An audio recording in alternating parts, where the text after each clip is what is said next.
Hi guys, let's start with part 2 of the 39th UPSC 2020 Prelims test series from Vision IAS. So the 26th question is, consider the following statements with respect to superconductivity. Statement 1, it refers to the complete disappearance of electrical resistance in various solids when they are heated above a critical temperature.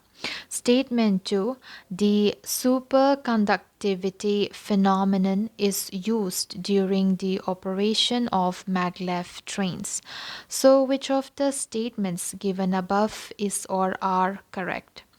So the correct answer is B, that is 2 only. The superconductivity phenomenon is used during the operation of maglev trains.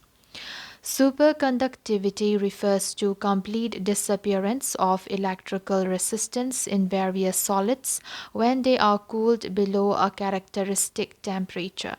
This temperature, called the transition temperature, varies for different materials but generally is below 20 Kelvin, that is minus 253 degrees Celsius. Hence, statement 1 is not correct. The superconducting material shows some extraordinary properties which make them very important for modern technology. Number 1. In superconducting state, the superconducting material shows the zero electric resistance, that is infinite conductivity. Number 2, a superconductor, when it is cooled below the critical temperature, that is Tc, expel the magnetic field and doesn't allow the magnetic field to penetrate inside it. This phenomenon in superconductors is called Messner Effect. Superconductors are used in the following applications. We have the first application, maglev, that is the magnetic levitation trains. These work because a superconductor repels a magnetic field. So a magnet. Okay, so these works because a superconductor repels a magnetic field. So a magnet will float above a superconductor. This virtually eliminates the friction between the train and the tracks. Hence, statement 2 is correct. Superconductors are used in Large Hadron Collider or particle accelerator to make extremely powerful electromagnets to accelerate charged particles very fast, that is to near the speed of light. Next application would be SQUIDs, SQUIDs, that is superconducting quantum interference devices.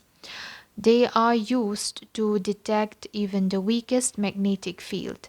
They are used in mine detection equipment to help in the removal of land mines. Now let's come to the next question, that is question number 27. Time capsules, a term sometimes seen in the news, refers to number A, containers containing documents and artifacts of current era buried underground for future generations. Number B, fossils that help identify a specific period in geological time scale. Number C, medicines and ejectables devised with anti-aging properties. Then we have number D, an electronic device used to precisely measure time.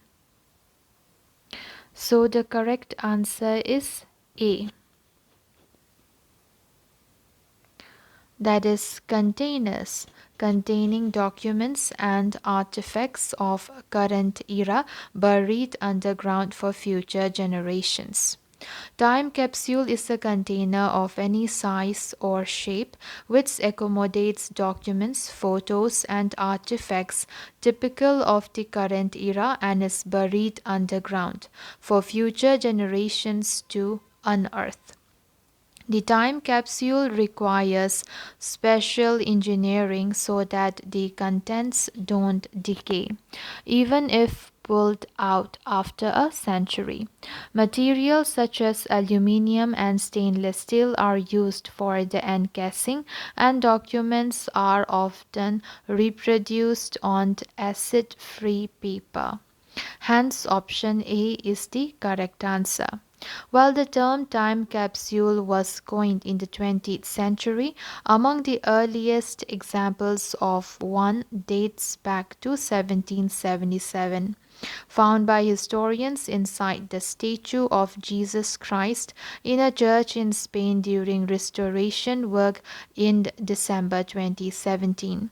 Are there any time capsules in India? There have been a number of prominent examples. One time capsule outside the Red Fort and placed underground in 1972 by Prime Minister Indira Gandhi was dug out by the subsequent government. Other time capsules are at a school in Mumbai, IIT Kanpur, Lovely Professional University in Jalandhar, and Mahatma Mandir in Gandhinagar. Now let's come to the next question, that is question number 28. The Working Committee of the Congress in 1929 constituted Foreign Clothes Boycott Committee. It was chaired by number A. Motilal Nehru, number B. Jawaharlal Nehru, number C. Mahatma Gandhi, number D. Vallabhbhai Patel. So the correct answer is C, that is Mahatma Gandhi. Gandhi traveled incessantly during 1929, preparing people for direct political action, telling the youth to prepare for the fiery ordeal, helping to organize constructive work in villages and redressing specific grievances. The Working Committee of the Congress in 1929 appointed the following persons with power to co-opt to constitute the Foreign Clothes Boycott Committee. Number 1, we have Mahatma Gandhi as the chairman. Number 2, Motilal Nehru. Number 3, Madan Mohan Malviya. Then number 4, Maulana Abul Kalam Azad. Number 5, M.A. Ansari. Number 6, Jawaharlal Nehru. The committee was required to formulate a plan to bring about boycott of foreign clothes by advocating and stimulating production and adoption of hand-spun and hand-woven khadar. Gandhi initiated the campaign in March 1929 in Calcutta and was arrested. This was followed by bonfires of foreign clothes all over the country. Now let's come to question number 29. Which of the following statements is or are correct regarding Telecom Disputes Settlement and Appellate Tribunal, that is TDSAT? Number 1, TDSAT was constituted under the provisions of the TRI Act 1997. Number 2, the chairperson of TDSAT should be a judge of High Court. Number 3, the tribunal exercises appellate jurisdiction in regard to telecom, cyber matters, broadcasting, and airport tariff matters. Select the correct answer using the code given below. So the correct answer is D, that is 1 and 3 only. So 1 and 3 only. Telecom Disputes Settlement and Appellate Tribunal (TDSAT) was set up under the provision of Telecom Regulatory Authority of India, that is TRI Act to adjudicate disputes and dispose of appeals with a view to protect the interest of service providers and consumers of the telecom sector and to promote and ensure orderly growth of the telecom sector. Hence, statement 1 is correct. Now let's come to composition and qualification of members. The tribunal consists of a chairperson and 2 members appointed by the central government. The chairperson should be or should have been a judge of the Supreme Court or the Chief Justice of a High Court. A member should have held the post of Secretary to the Government of India or any equivalent post in the central government or the state government for a period of not less than 2 years, or a person who is well versed in the field of technology, telecommunication, industry, commerce, or administration. Hence, statement 2 is not correct. Powers and jurisdiction. Number 1. The tribunal exercises jurisdiction over telecom, broadcasting, IT, and airport tariff matters under the TRI-Act 1997, the Information Technology Act 2008, and the Airport Economic Regulatory Authority of India Act 2008. Number 2. The tribunal exercises original as well as appellate jurisdiction in regard to telecom, broadcasting, and airport tariff matters. In regard to cyber matters, the tribunal exercises only the appellate jurisdiction. Hence, statement 3 is correct. In respect to telecom, broadcasting, and airport tariff matters, the tribunal's orders can be appealed to the Supreme Court, but only on substantial questions of law. However, no appeal lies against an interlocutory order or against any decision or order made by the tribunal with the consent of the parties. In regard to cyber matters, the tribunal's order can be appealed before the High Court. Now let's come to the next question, that is question number 30. Consider the following pairs. In one side we have folk dance and the other side we have region. Number 1 we have Koli, Maharashtra. Number 2 Dumhal, Punjab. Number 3 Wangala, Meghalaya. Which of the pairs given above is or are correctly matched? So the correct answer is D. That is 1 and 3 are correct. Koli from Maharashtra and Wangala from Meghalaya. Koli is performed in Maharashtra. Since the dance is performed by fishermen, it involves elements of fishing and sea. Both men and women are involved in this interesting dance form, which is a treat to watch. Hence, pair 1 is correctly matched. Now let's come to Dumhal. The age-old dance is still kept away. It's still kept alive by the Rof tribe of Jammu and Kashmir and is performed by men who wear long and colorful robes accompanied by tall conical capes. The performers place a banner into the ground at a fixed location and the dance is performed around this banner. Hence, pair 2 is not correctly matched. Next, we have Wangla or Wangla. It is the most popular festival among the Garos tribe residing mainly in Meghalaya as well as in Nagaland and Assam. This is celebrated after harvest to thank Missi Saljong, the sun god, and Minima Kiri Rokaim, the goddess of grains. This festival is usually celebrated in the month of October or November, accompanied by customary rituals, merrymaking, and dancing for 7 consecutive days and nights or till food and drinks last. Dressed in the best of their traditional attires and ornaments, both the young and old, males and females in the Garo villages heartily take part in this festival, hence pair 3 is correctly matched. Now let's come to question number 31. Huxley's line, Lydekkers line and Wallace line are number A. Biological barriers between organisms deterring the natural exchange of genetic material. Number B.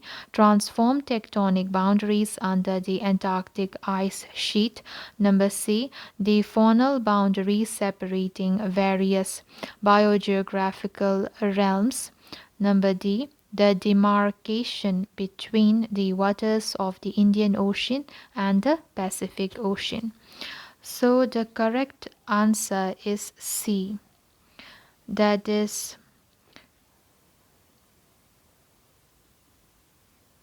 The correct answer is C, that is the faunal boundary separating various biogeographical realms. The Wallace Line or Wallace Line is a faunal boundary line drawn in 1859 by the British naturalist Alfred Russel Wallace and named by English biologist Thomas Henry Huxley, that separates the biogeographical realms of Asia and Wallachia or Wallachia, a transitional zone between Asia and Australia. West of the line are found organisms related to Asiatic species, and to the east a mixture of species of Asian and Australian origin is present. The northern part of the line was altered by T. H. Huxley to fall to the west of the Philippines, excluding Palawan. Huxley's line is considered a more appropriate delineation by some geographers because the Philippines has a highly idiosyncratic fauna. Lydekker's line is a biogeographical boundary through Indonesia that separates Wallachia on the west from Australia, New Guinea on the east.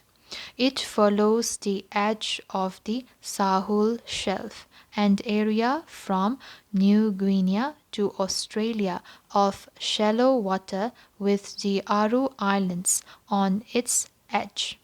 Along with Wallace Line and Huxley's Line, it indicates the definite effect of geology on the biogeography of the region, something not seen so clearly in other parts of the world. Hence, option C is the correct answer. Now let's come to question number 32. With reference to the administrative and revenue terms used in British India, consider the following pairs. On the one side, we have the terms, and on the other side, we have its meaning. Number 1, Jotedar, the village headman. Number 2, Mandal, a rich ryot. Number 3, Amla, a court official. Number 4, Adhyar, a sharecropper. Which of the pairs given above are correctly matched? So the correct answer is C. That is 3 and 4. They're correctly matched.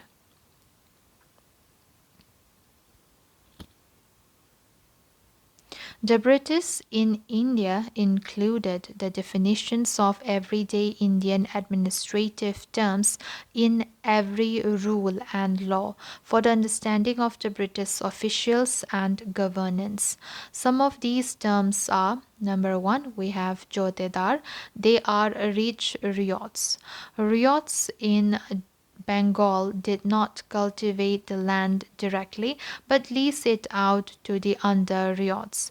At the end of the 18th century, when most of the jamindars were facing crisis, the jotedars consolidated their position in villages and became identical with the mandals.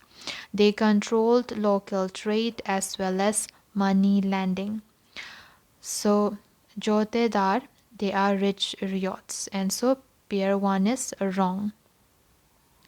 Now let's come to mandals. They are village headmen. So number 2 is again wrong. They had effectual influence and authority over the officers in their village. Next is Amla, an officer of the Jamindar appointed by the court who visited villages at the time of rent collection to resolve and settle any dispute in the assessment and collection of rent. Next, we have adhyars. A large part of the land of jotedars was cultivated through sharecroppers who brought their own plows, labored in the field, and handed over half the produce to the jotedars after the harvest. Hence, only options 3 and 4 are correctly matched. Now let's come to question number 33. Consider the following pairs: constitutional amendments on the one side, and on the other side we have provisions. Number 1, 104th Amendment Act 2020, removal of the reserved seats of the Anglo-Indian community in the Lok Sabha and state assemblies. Number 2, 101st Amendment Act 2017, constitutional status to National Commission for Backward Classes. Number 3, 103rd Amendment Act 2019, reservation for economically weaker sections, that is EWS. Which of the pairs given above is or are correctly matched? So the correct answer is A. The correct answer is A, that is 1 and 3. The correct answer is A, that is 1 and 3. The 101st Constitutional Amendment Act 2017 to the Constitution introduced GST in India.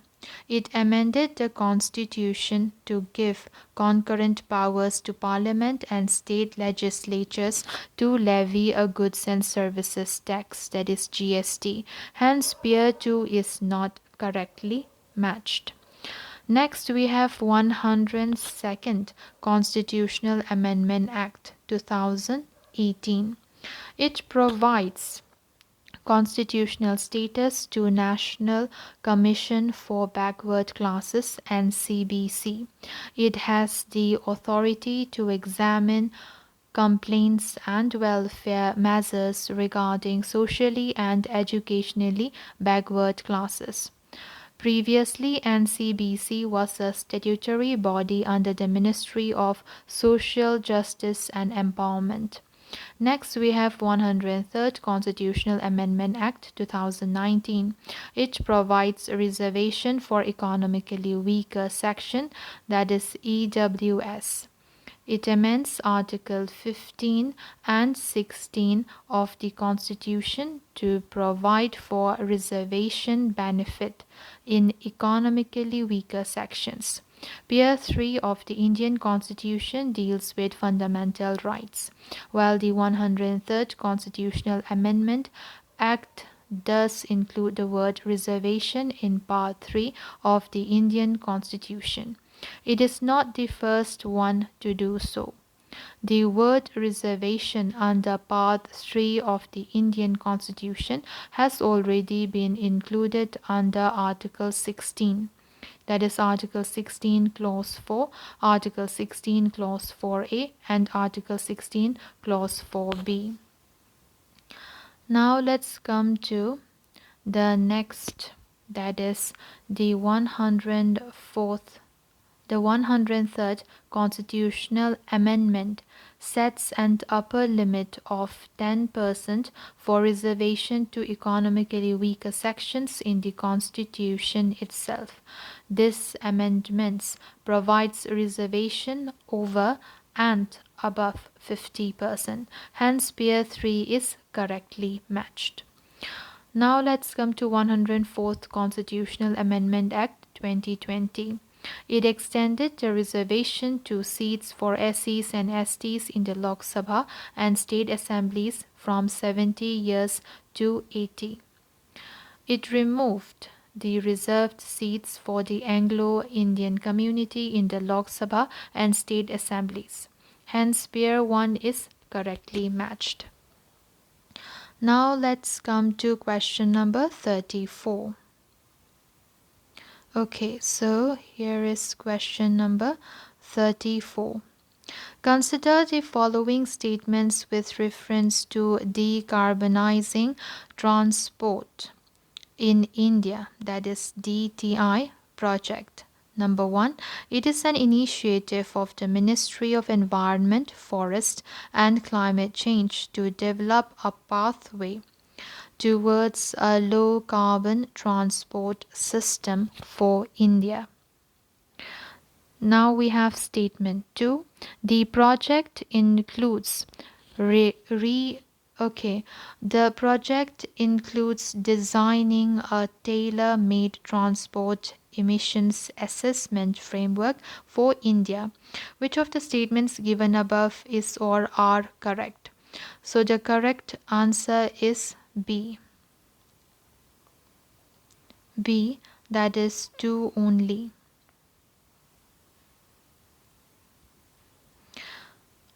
The project includes designing a tailor-made transport emission assessment framework for India.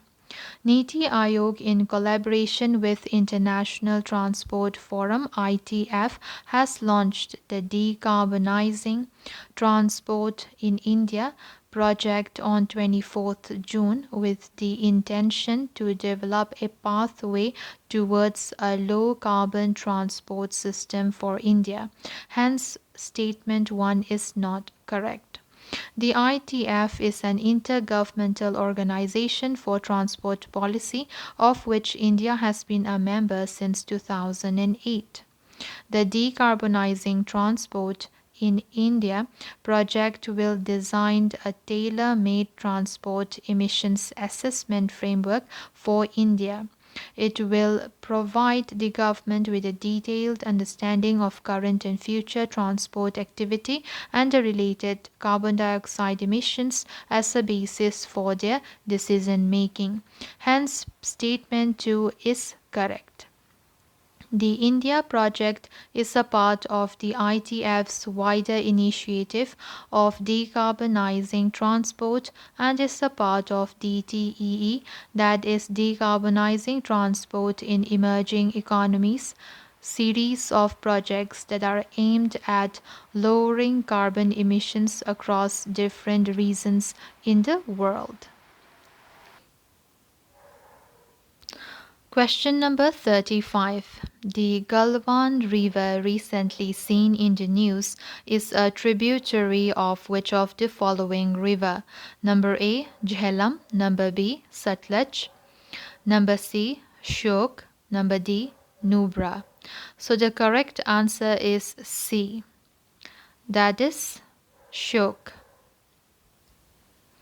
The Galwan River flows from the Chinese-occupied Aksai Chin region administered by China to the Ladakh Union Territory of India. It originates to the east of the area of Samjungling on the eastern side of the Karakoram Range and flows west to join the Shyok River. Hence, the correct answer is C. The recent clashes between the Indian Army and the Chinese PLA occupied in this Galwan Valley due to intrusions by the Chinese soldiers and Chinese opposition to Darbuk Shyok Daulat Bag Oldi Road that runs along the Shyok River and almost parallel to line of actual control but well within the Indian territory. The river is named after Ghulam Rasul Galwan, a Ladakhi explorer of Kashmiri descent, who first explored the course of the river. In 1899, he was part of a British expedition team that was exploring the areas to the north and the Chenmo Valley when he ran into this previously unknown river valley. Nubra River is another tributary of Shyok River and the Nubra River is another tributary of Shyok River and the Nubra Valley is also of strategic importance as it leads to Siachen Glacier. River Shyok and Sutlej are tributaries of River Indus. So for question number 35, the correct answer is C, that is Shyok. Now let's come to question number 36. Which of the following fundamental rights has been described by B.R. Ambedkar as the heart and soul of the Constitution? Number A, right to equality. Number B, right against exploitation. Number C, right to freedom. Number D, right to constitutional remedies. So the correct answer is D, that is a right to constitutional remedies. Article 32 provides the right to constitutional remedies, which means that a person has right to move to Supreme Court and High Courts also for getting his fundamental rights protected. While Supreme Court has power to issue writs under Article 32, High Courts have been given some powers under Article 226. It contains the following four provisions. Number 1, the right to move the Supreme Court for the enforcement of the fundamental rights. Number 2, the Supreme Court shall have power to issue directions or order writs for the enforcement of any of the fundamental rights. Number 3, Parliament can empower any other court to issue directions, orders, and writs of all kinds. Number 4, the right to move the Supreme Court shall not be suspended except as otherwise provided for by the Constitution. Thus, the Constitution provides that the President can suspend the right to move any court for the enforcement of the fundamental rights during a national emergency. Article 359. The right to get the fundamental rights protected is in itself a fundamental right under Article 32. This makes the fundamental rights real. That is why Dr. Ambedkar called Article 32 as the most important article of the Constitution, as article without which this Constitution would be a nullity. It is the very soul of the Constitution and the very heart of it. Hence, option D is the correct answer. Question number 37. Consider the following statements. Number 1. The enactment of the Finance Bill legalizes the income side of the government. Number 2. No amendments can be moved in the Finance Bill but can be moved in appropriation bill. Which of the statements given above is or are correct? The correct answer is A, that is one only. Passing of the Appropriation and Finance Bill. The Constitution, Article 114, states that no money shall be withdrawn from the Consolidated Fund of India except under appropriation made by law. Accordingly, an appropriation bill is introduced to provide for the appropriation out of Consolidated Fund of India. Number 1, the grants voted by the Lok Sabha. Number 2, the expenditure charged on the Consolidated Fund of India. The Finance Bill is introduced to give effect to financial proposals of the Government of India for the following year. It is subjected to all the conditions applicable to the Money Bill. No amendments can be proposed to the Appropriation Bill in either House of the Parliament that will have the effect of varying the amount or altering the destination of any grant voted or of varying the amount of any expenditure charged on the Consolidated Fund of India. Unlike the Appropriation Bill, the amendments seeking to reject or reduce a tax can be moved in the case of Finance Bill. Hence, Statement 2 is not correct. The Appropriation Bill becomes Appropriate Act after it is assented to by the President. This act authorizes or legalizes the payments from the Consolidated Fund of India. The Finance Act legalized the income side of the budget and complete the process of the enactment of the budget. Hence, Statement 1 is correct. According to the Provisional Collection of Taxes Act of 1931, the Finance Bill must be enacted, that is passed by the Parliament and assented to by the President within 75 days. Now let's come to question number 38. Which of the following is not correct regarding Sher Shah Suri? Statement A. Option A.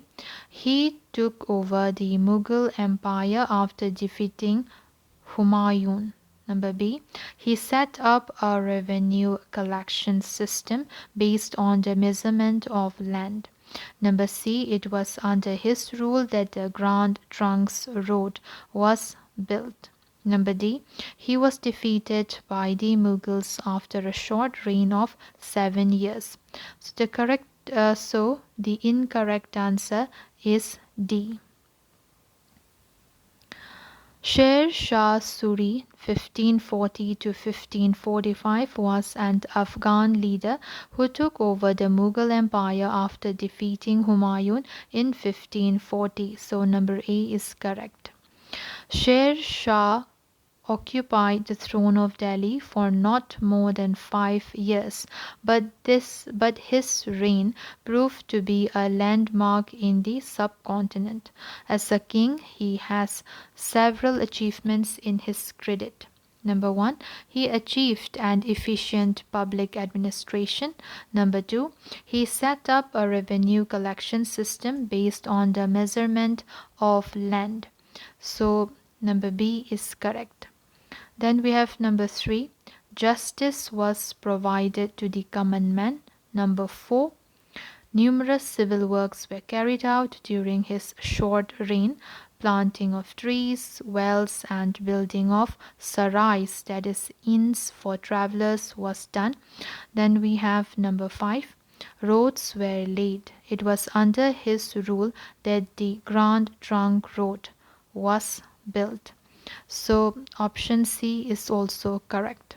However, Sher Shah did not survive long after his succession on the throne and died in 1545 after a short reign of 5 years.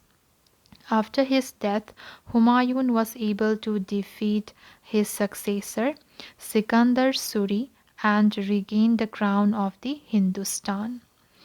Now let's come to question number 39. Which of the following are the uses of atmospheric nitrogen?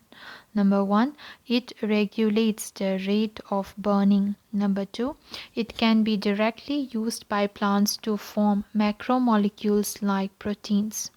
Number 3, it is a major component of chlorophyll in plants. Select the correct answer using the code given below.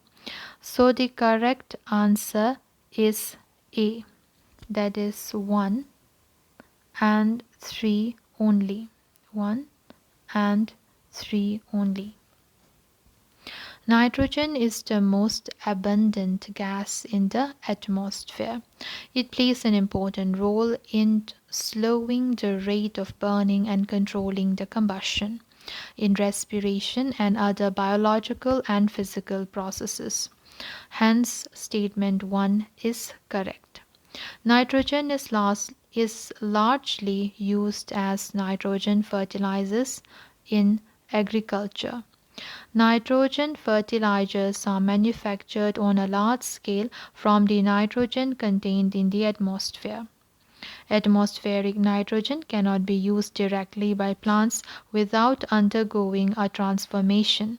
To be used by plants, the nitrogen must be transformed through a process called nitrogen fixation. Hence, statement 2 is not correct. Nitrogen is so vital because it is a major component of chlorophyll, the compound by which plants use sunlight energy to produce sugars from water and carbon dioxide. That is photosynthesis. Hence, statement 3 is correct. So, both statement 1 and 3 are correct. Now, let's come to question number 40. Consider the following pairs: ocean deposits, and on the other side we have origin. Number 1, ooze. Pelagic deposit. Number 2, muds. Terrigenous deposit. Number 3, red clay, volcanic dust deposit. Which of the pairs given above is or are correctly matched? So the correct answer is D. That is 1, 2, and 3. All of the pairs are correct. Ocean deposits usually consist of unconsolidated sediments which can come from various sources and are deposited at the ocean floor. Thickness of these deposits vary greatly from one ocean to another. They can be differentiated into following categories. Number 1, we have the muds. These are terrigenous deposits because they are derived from land and mainly deposited on the continental shelves. The muds are referred to as blue, red, and green muds. Their coloring depends on their chemical content. Hence, pair 2 is correctly matched. Next, we have the oozes. These are pelagic deposits because they are derived from the ocean. They are made of shelly and skeletal remains of marine microorganisms with calcareous and siliceous parts.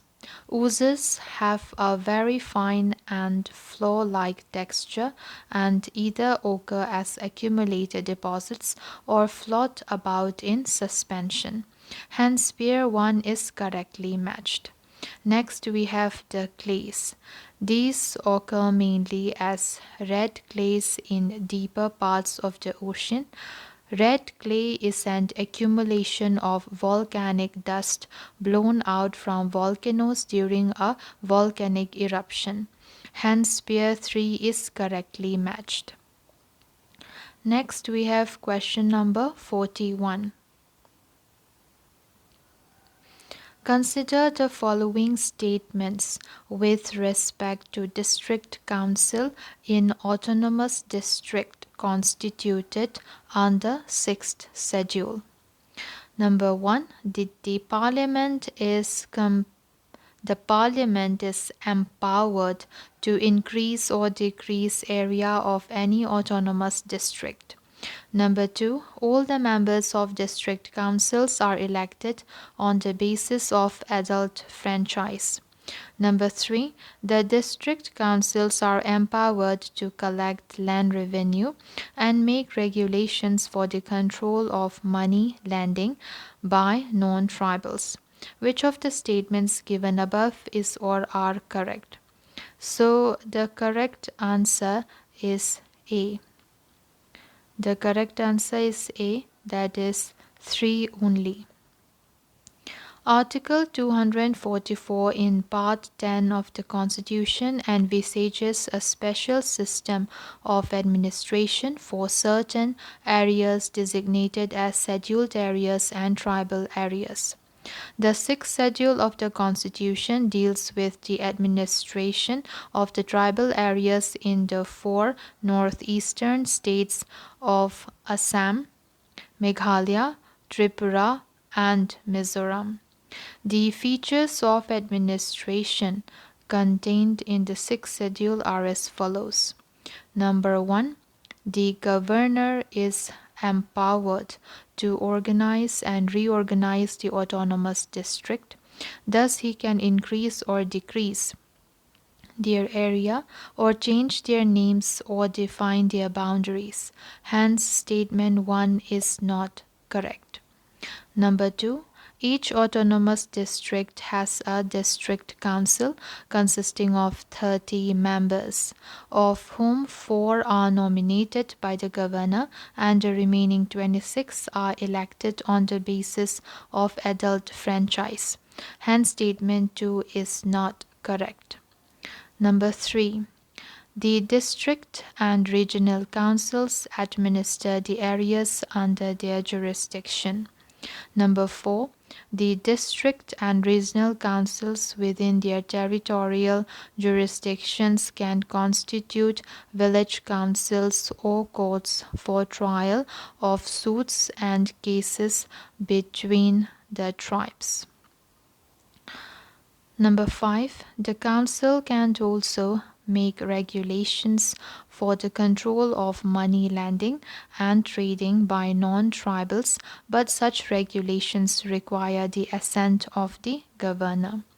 Number 6, the district and regional councils are empowered to assess and collect land revenue and to impose certain specified taxes. Hence, statement 3 is correct.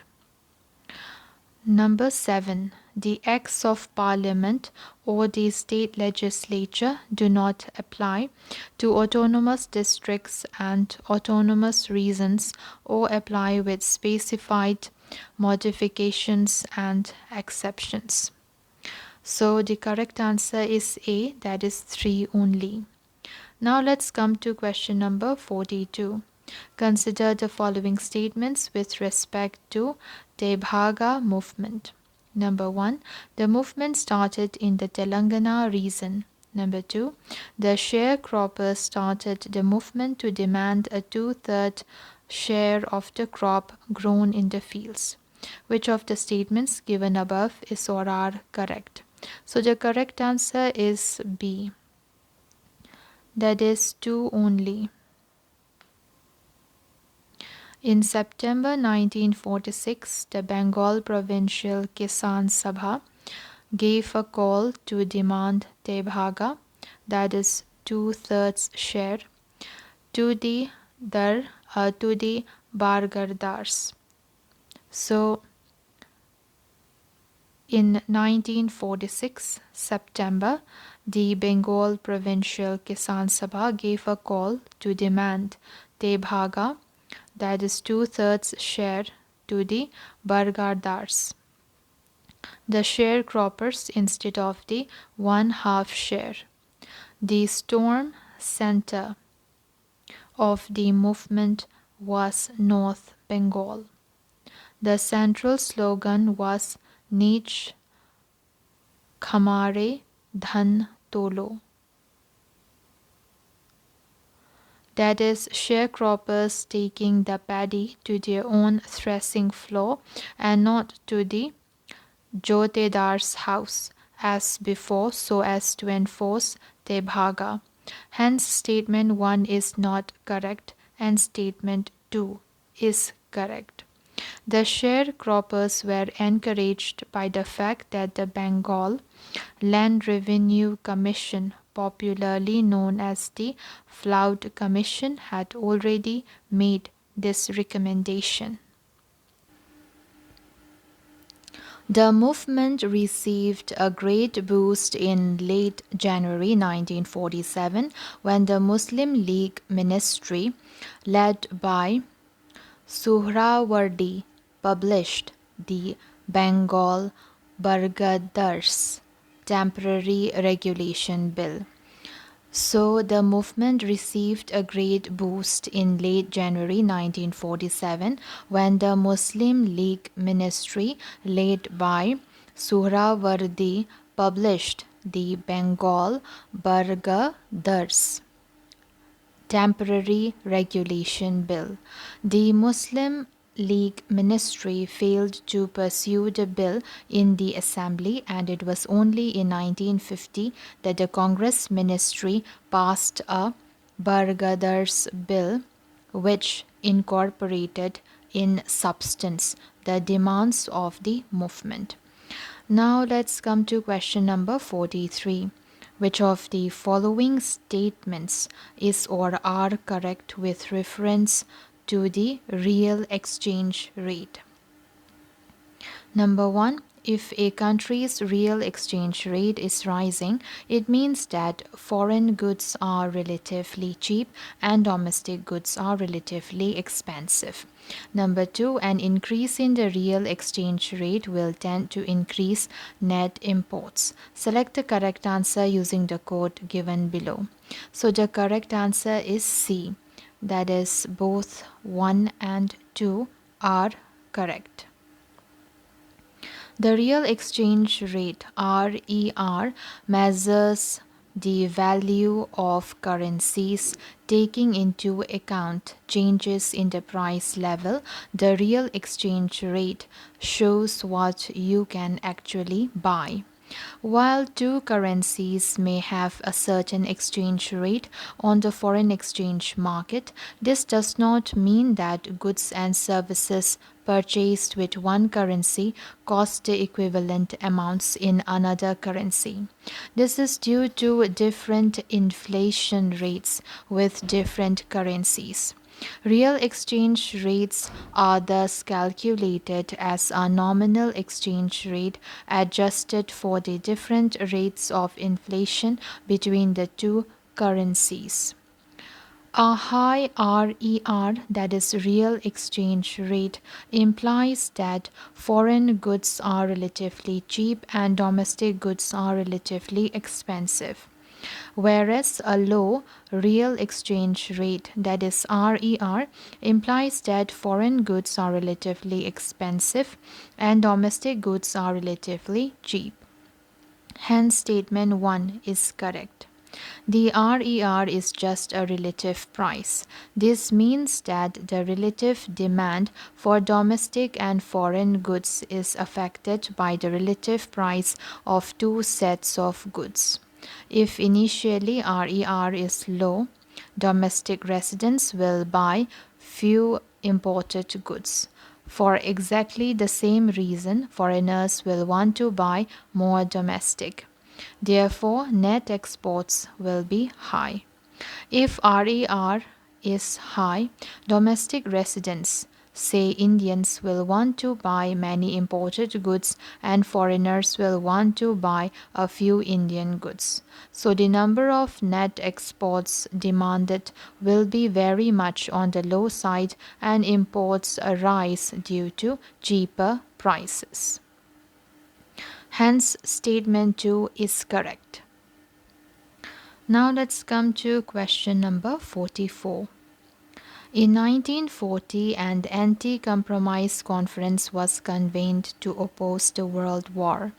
The conference was convened by number A. Mahatma Gandhi, number B. Muhammad Ali Jinnah, number C. Subhas Chandra Bose, number D. Jawaharlal Nehru. So the correct answer is C. That is Subhas Chandra Bose. In March 1940, Subhas Chandra Bose convened an anti-compromise conference at Ramgarh. It was a joint effort of the Forward Bloc and the Kisan Sabha. It was resolved at the conference that a worldwide struggle should be launched on April 6, the first day of the National Week, with a call to the people not to help the imperialist war, that is the Second World War, with any resource, that is men, money, or materials. He called for resistance to be offered to all forms of exploitation he called for resistance to be offered to all forms of exploitation of Indian resources for the imperial cause. There was enthusiastic participation by the people in the struggle launched on April 6. Now let's come to question number 45. Which of the following is not correct with reference to joint liability groups, that is JLG? Number A.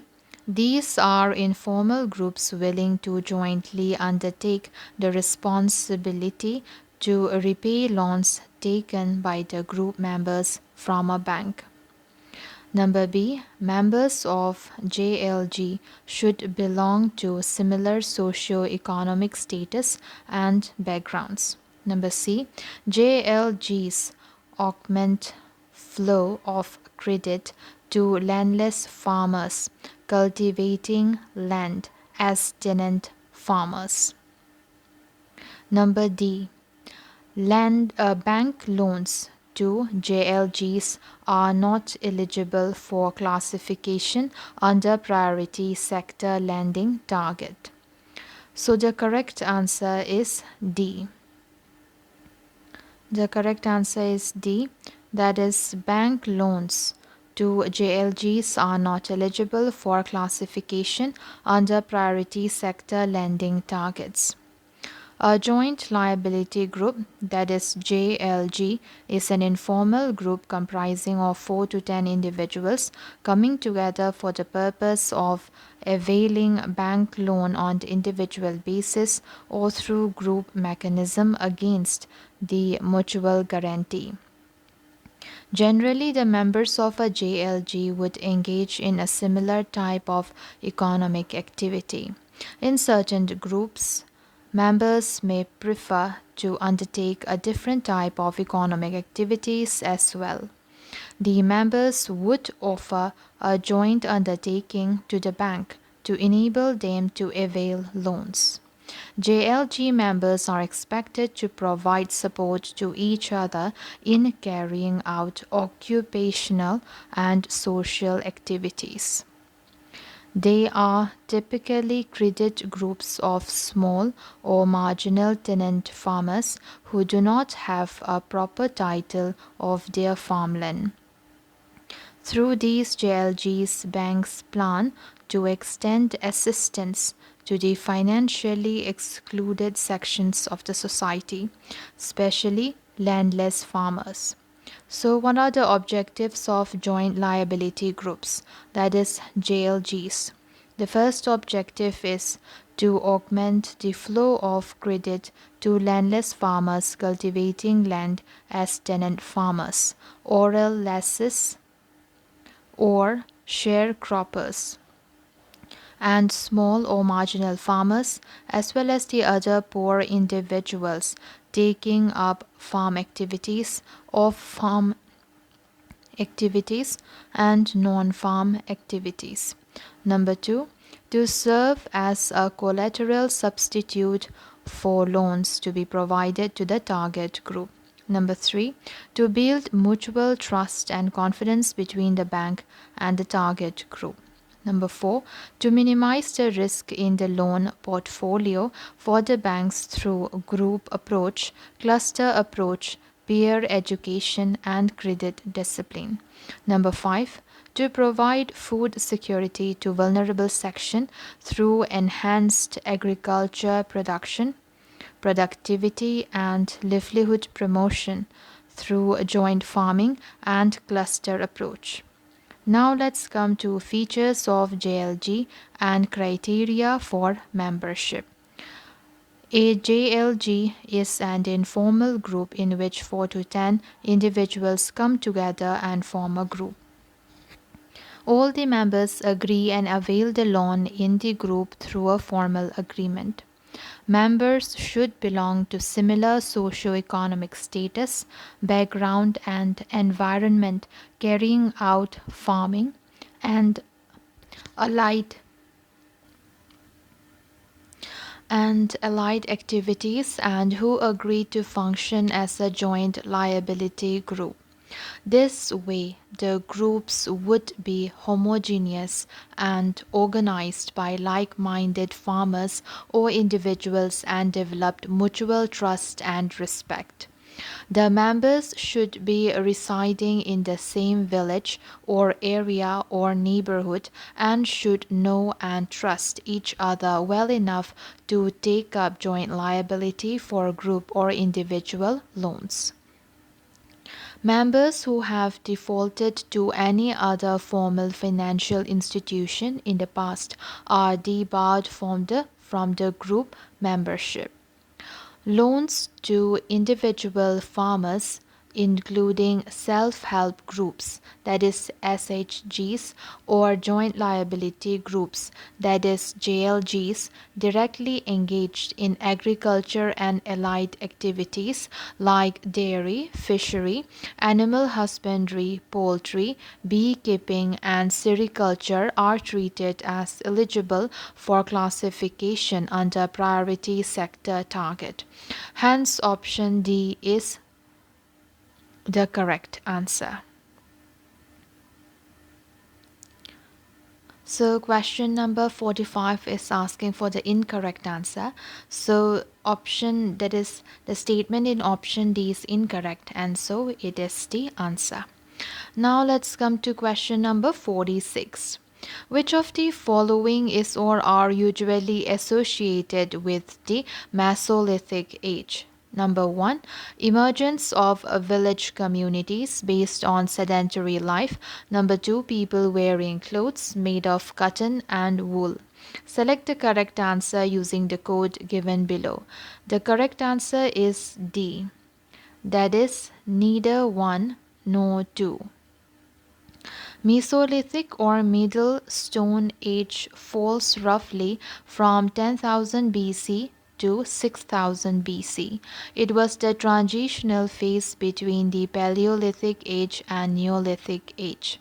Mesolithic remains in India are found in Langnaj in Gujarat, Adamgarh in Madhya Pradesh, and also in some places of Rajasthan, Uttar Pradesh, and Bihar. The paintings and engravings found at the rock shelters give an idea about the social life and economic activities of Mesolithic people. In the sites of Mesolithic age, a different type of stone tools is found. These are tiny stone artifacts, often not more than 5 centimeters in size and therefore called microliths. People did not use to build permanent settlements but only short period seasonal settlements. They fend themselves. They feed themselves on hunting, picking up herbs, and lived in smaller movable groups, wandering after food or raw material at long distances. Hence, statement 1 is not correct. However, there seems to have been a shift from big animal hunting to small animal hunting and fishing. The use of bow and arrow also began during this period. Mesolithic people used to wear clothes made up of bark and leaves in the summers, and in the winters they used to wear animal skins. Hence, statement 2 is not correct. Also, there began a tendency to settle for longer periods in an area. Therefore, domestication of animals, horticulture, and primitive cultivation started.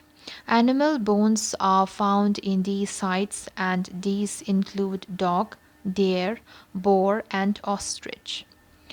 Occasionally, burials of the dead, along with some microliths and shells, seem to have been practiced. The chief characteristic features of the Neolithic culture are the practice of agriculture, domestication of animals, polishing of stone tools, and the manufacture of pottery. In fact, the cultivation of plants and domestication of animals led to the emergence of village communities based on sedentary life. The people of Neolithic age used clothes made of cotton and wool. And so for question number 46, the answer is D, that is neither 1 nor 2. Now let's come to question number 47. Which of the following correctly describes the phenomenon of Arctic amplification? Number A. Higher rate of glacial melting in the Arctic than that in the Antarctic region. Number B. The rapid deterioration of coral reefs in the Arctic region compared to the global average. Number C. Greater rise in Arctic temperatures compared to the mid-latitudes. Number D. Recently observed rapid depletion rates of the Arctic ozone than that observed in the Antarctic. So the correct answer is C. That is greater rise in Arctic temperatures compared to the mid-latitudes. Since the mid-20th century, average global temperatures have warmed about 0.6 degrees Celsius, but the warming has not occurred equally everywhere. Temperatures have increased about twice as fast in the Arctic as in the mid-latitudes, a phenomenon which is known as Arctic amplification. Hence, option C is the correct answer. Why are temperatures warming faster in the Arctic than in the rest of the world? Number 1, the loss of sea ice is one of the most cited reasons. Number 2, when bright and reflective ice melts, it gives way to a darker ocean. This amplifies the warming trend. This amplifies the warming trend because the ocean surface absorbs more heat from the sun than the surface of snow and ice. In more technical terms, losing sea ice reduces Earth's albedo. The lower the albedo, the more a surface absorbs heat from sunlight rather than reflecting it back to space. However, other factors contribute as well. Thunderstorms, for instance, are much more likely to occur in the tropics than the higher latitudes. These storms transport heat from the surface to higher levels of the atmosphere, where global wind patterns sweep it towards higher latitudes. The abundance of thunderstorms creates a near constant flow of heat away from the tropics, a process that dampens warming near the equator. So this process, it dampens warming near the equator and contributes to Arctic amplification. So the correct answer is C. Now let's come to question number 48. In the context of the medieval Indian history, consider the following statements with reference to the Pratiharas. Number 1. The city of Bhopal was built by the Pratihara king. Number 2, the empire faced attack by the Muhammad Ghori and subsequently declined. Which of the statements given above is or are correct? The correct answer is A. That is one only. So the correct answer is A. That is one only. The greatest ruler of the Pratihara dynasty was Mihir Bhoja. He recovered Kannauj by 836, and it remained the capital of the Pratiharas for almost a century. He built the city Bhojpal, that is Bhopal. Raja Bhoja and other valiant Gujarat kings faced and defeated many attacks of the Arabs from west. Hence statement 1 is correct. Between 915 to 918 AD, Kannauj was attacked by a Rashtrakuta king who devastated the city, leading to the weakening of the Pratihara Empire.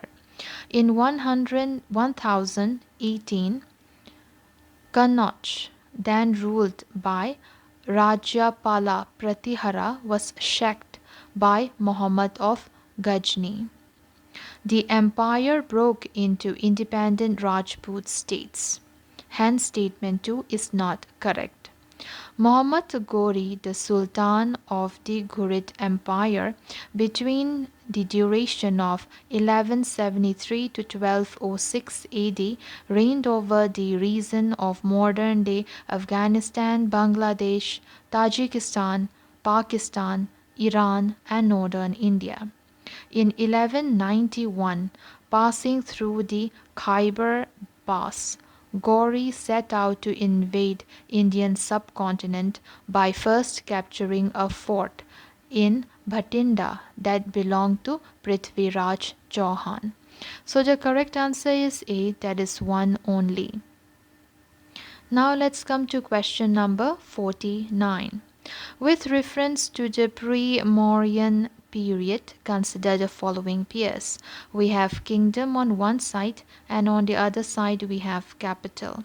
The first one is Vatsa, Raja Griha. Number 2, Avanti, Ujjain. Number 3, Koshala, Ayodhya. Number 4, Magadha, Kosambi. Which of the pairs given above are correctly matched? So the correct answer is B. That is 2 and 3 only.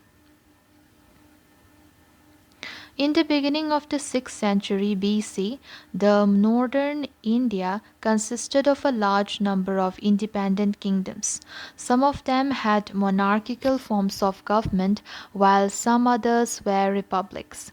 In course of time, the small and weak kingdoms either submitted to the stronger rulers or gradually got eliminated. Finally, in the mid-6th century BC, only 4 kingdoms, that is Vatsa, Avanti, Kosala and Magadha survived. Now let's come to Vatsa Kingdom. The Vatsa Kingdom was situated on the banks of the river Yamuna. Its capital was Kosambi, near modern Allahabad. Its most popular ruler was Udayana. He strengthened his position by entering into matrimonial alliances with Avanti, Anga, and Magadha.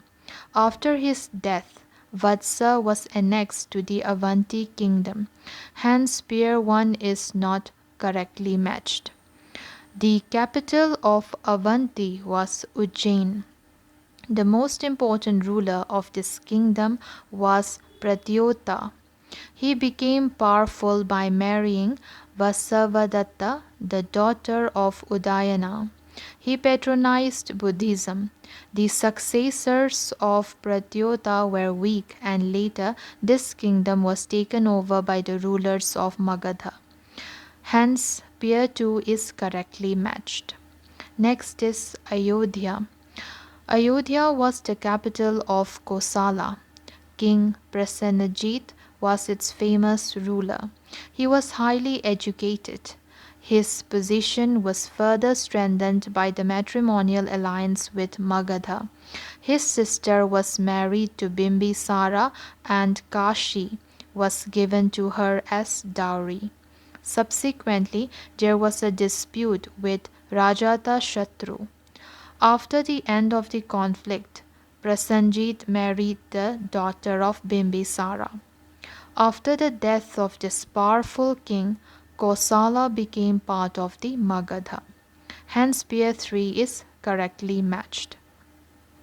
Of all the kingdoms of North India, Magadha emerged powerful and prosperous. It became the nerve center of political activity in North India. Magadha was empowered by nature with certain geographical and strategic advantages. These made her to rise to imperial greatness. Her strategic position between the upper and lower part of the Gangetic Valley was a great advantage. It had fertile soil. The iron ores in the hills near Rajgir and copper and iron deposits near Gaya added to its natural assets. Her location at the center of the highways of trade of those days contributed to her wealth. Rajagriha was the capital of Magadha during the reign of Bimbisara and Ajatashatru. The prosperity of Magadha reached its zenith. Hence, pair 4 is not correctly matched. So the correct answer is B, that is 2 and 3 only. Next is question number 50. Consider the following statements. Number 1, foreign direct investment, that is FDI, can be done through capital instruments in an unlisted Indian company. Number 2, recently government approved NRIs to hold up to 100% stake in Air India. Which of the statements given above is or are correct? So the correct answer is C. That is both 1 and 2 are correct. Foreign direct investment, that is FDI, is the investment through capital instruments by a person resident outside India, that is other than an individual who is a citizen of Pakistan or Bangladesh, or an entity that is registered or incorporated in Pakistan or Bangladesh in an unlisted Indian company. Hence, statement 1 is correct, or in 10% or more of the post issue paid up equity capital on a fully diluted basis of a listed Indian company. In a move that is likely to have an impact on the sale of the national carrier, the government has notified amendments to Foreign Exchange Management Rules 2020 and allowed NRIs 100% foreign direct investment, that is FDI, in Air India. The amendment removes the exception which permitted overseas citizens of India 100% FDI in air transport but not Air India.